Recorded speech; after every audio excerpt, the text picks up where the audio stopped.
रसूल के बाद आपने जो तालीम दी है, दीन पहुंचाया है, उसमें किसी इजाफे की जरूरत है कि 12 रबीउल अव्वल को आपकी जिंदगी में 23 मरतबा आया, नबूवत मिलने के बाद 23 साल पाए ना आपने जिंदगी, एक भी मौके पर आपने नहीं कहा कि ये मेरी पैदाइश का और वफात का दिन है। अभी यहां मौका नहीं है कि मैं बहस करूं ये 12 रबीउल अव्वल विलादत का दिन है, यही मुख्तलफी है, पैदाइश का दिन ये नहीं है। तहकीक वाले कहते हैं 9 रबीउल अव्वल है, 12 रबीउल अव्वल वफात का दिन है।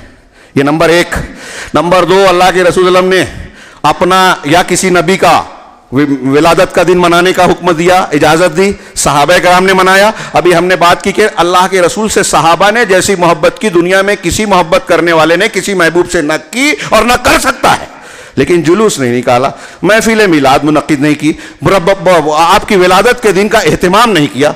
आपकी विलादत का दिन कौन सा है, इसरा और मिराज की तारीख क्या है, इसमें इख्तिलाफ है। ये इस बात की दलील है कि सहाबा कराम इस दिन का एहतमाम नहीं करते थे, तभी तो इख्तिलाफ हुआ, नामालूम सी हो गई। ये गैर अहम बात है। अहम बात अल्लाह के नबी सल्लल्लाहु अलैहि वसल्लम की मोहब्बत के तकाजे हैं। लोग नफ्सी नफ्सी कहेंगे, आप उम्मती उम्मती कहेंगे। अल्लाह के नबी सल्लल्लाहु अलैहि वसल्लम ने कहा कि मैंने अपनी दुआ को रिजर्व कर लिया क़यामत के दिन अपनी उम्मत की शफाअत के लिए। लेकिन आगे एक जुमला और भी बयान किया जो याद करने का है कि मेरी उम्मत के उन लोगों को मेरी शिफाअत मिलेगी। नबी सल्लल्लाहु अलैहि वसल्लम फरमा रहे हैं उन लोगों को मिलेगी जिन्होंने अल्लाह के साथ शिर्क नहीं किया। अगर शिर्क किया है तो यह शिर्क अल्लाह के रसूल की शफाअत के मिलने में रुकावट है।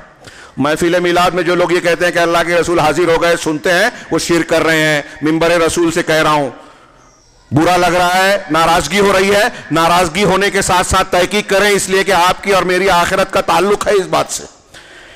आप गुलू कर रहे हैं अल्लाह के रसूल सल्लल्लाहु अलैहि वसल्लम के साथ, नाइंसाफी कर रहे हैं अगर आप अल्लाह के रसूल को उनके मकाम से बढ़ा रहे हैं।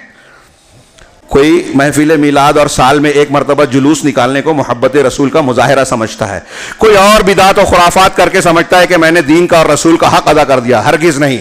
मोहब्बत वैसे की जाए जैसे अल्लाह ने कहा, रसूलुल्लाह सल्लल्लाहु अलैहि वसल्लम ने बताया और जैसे सहाबा कराम ने की। मोहब्बत के तकाजे का की तफसील का मौका नहीं है।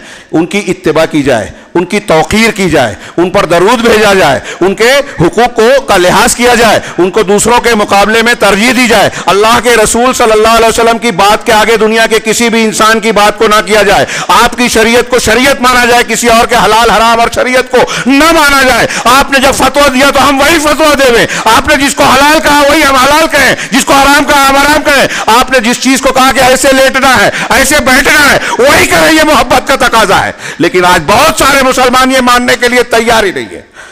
हम बता रहे हैं कि अल्लाह के रसूल की नमाज ऐसी थी, कहते हैं हमारे इमाम तो ये करते थे।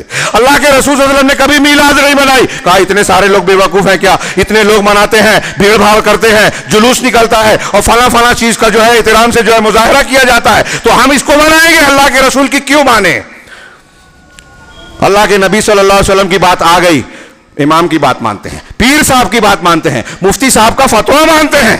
क्या ये रसूल की मोहब्बत है? हरगिज नहीं। ये रसूल की मुखालफत है, दुश्मनी है, जिसके बारे में कुरान और हदीस में वईद है। फलयहज़रिल्लज़ीना युखालिफूना अन अम्रिही अन तुसीबहुम फितना। जो लोग अल्लाह के रसूल की मुखालफत करते हैं उन्हें इस बात से डरना चाहिए कि उन्हें फितना आ पकड़े और युसीबहुम अज़ाबुन अलीम, या दर्दनाक अज़ाब। ये सूरह नूर की आयत है, तफसीर जाके पढ़िए। फितने की दो तशरीह की। इमाम अहमद कहते हैं कि फितने से मुराद शिर्क है। जो सुन्नत की मुखालफत करता है वो शिर्क में भी पड़ जाता है। देखिए दुनिया में रूए जमीन पर मुखालिफीन सुन्नत के यहां आपको शिर्क जरूर नजर आएगा, माने या ना माने। इसी तरीके से आखिरत का दर्दनाक अजाब। अल्लामा इब्न कसीर ने कहा, दूसरे मुफस्सिरीन के अक़वाल नकल करके, फितने से मुराद दुनिया के अजाब है। आज मुसलमानों पर अजाब छाया हुआ है, मुख्तलिफ किस्म के अजाब। इसकी एक बुनियादी वजह रसूल की मुखालफत। अल्लाह के नबी सल्लल्लाहु अलैहि वसल्लम के सच्चे गुलाम हम बन जाएं, जैसे आपके हुकूक हैं वो उन हुकूक को अदा करने वाले, जैसे आपसे मोहब्बत करनी चाहिए करने लगे, दुनिया की कोई ताकत हमारा बाल बिका नहीं कर सकती। तकलीफ मुसीबत आजमाइश के तौर पर आएगी, लेकिन जिल्लत नहीं होगी, खारी नहीं होगी, शिकस्त नहीं होगी मुसलमानों को। है कि जब अबू बकर सिद्दीक और उमर फारूक की मोहब्बत रसूल काफी थी, तो उनकी मोहब्बत से इजाफा करने की हमें और आपको आज जरूरत क्या है? जो चीजें उन्होंने मोहब्बत रसूल के नाम पर नहीं की, क्या हम कर सकते हैं? करने का जवाज है। महफिल मिलाद, जुलूस मिलाद, ईद मिलाद और ऐसी बहुत सारी चीजें जो हुब्बे रसूल के नाम पर की जाती है, जो हकीकत में मैं ऐसा मानता हूं मिंबर रसूल से इस मस्जिद में, अल्लाह के घर में पूरी जिम्मेदारी के साथ कह रहा हूं कि यह मुखालफत रसूल है, रसूल की दुश्मनी है कि आप रसूल का नाम लेते हैं लेकिन आप रसूल की बात नहीं मानते।